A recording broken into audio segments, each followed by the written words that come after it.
தஞ்சை மாவட்டம் ஒரத்தநாடு வட்டம் ஆம்பலாப்பட்டு தெற்கு குறும்பகுளம் பகுதி ஏரியாவிலேருந்து நாங்கள் பேசுகிறோங்க. ஏரியிலேருந்து என் பேர் செங்கோடி. இந்த குறும்பகுளம் ஏரி வந்து மொத்தம் 35 ஏக்கருங்க. இந்த 35 ஏக்கரில் 6 ஏக்கர் தான் இப்போ பயன்பாட்டில் இருக்குது. பாக்கி 27 ஏக்கரு நெல் சாகுபடி பண்ணி ஆக்கிரமிப்பு பண்ணி வச்சுருக்காங்க. இதுக்கு தண்ணி வரணும்னா ஆண்டாள் ஏரியிலேருந்து மாதரோடை வரணும், மாதரோடையிலேருந்து குறும்பகுளம் வரணும். இந்த வாய்க்காலை ஏன் தலைமுறைக்கு நான் பார்த்தது இல்லைங்க, வாய்க்காலை காணும்.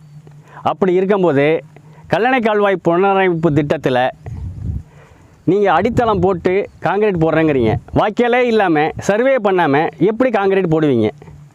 அதை முதல்ல சர்வே பண்ணுங்கள், குளங்களை ஏரிகளை சர்வே பண்ணுங்கள், அதை தூர்வாருங்க, ஆக்கிரமிப்பு அகற்றுங்க. அகற்றிட்டு அதுக்கு பிறகு இரு கரைகளையும் நீங்கள் வேணுன்னா சிமெண்ட்டு கட்டை வச்சோ இல்லை காங்கிரீட்டை போடுங்க. அடித்தளத்தில் போட்டிங்கன்னா இது பெரிய பாதிப்பு ஏற்படுத்தும்.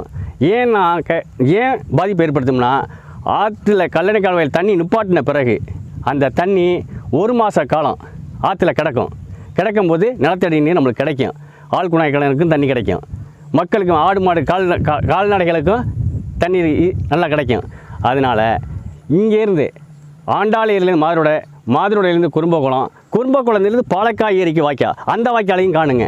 அதிலேருந்து பனையேரி குளத்துக்கு அங்கே போகிறதுக்கு அங்கேயும் அந்த வாய்க்காலை காணும்.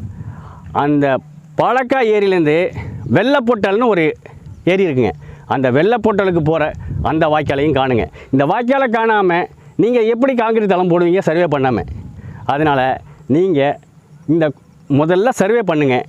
இந்த அடித்தளம் போடுறதுங்கிறத அது வந்து நாங்கள் ஏற்றுக்கொள்ள முடியாத ஒன்று. விவசாயிகள் நீங்கள் முதல்ல இந்த ஆக்கிரமிப்பு 27 ஏக்கரை முதல்ல எங்கள் மக்களுக்கு எடுத்து கொடுங்க.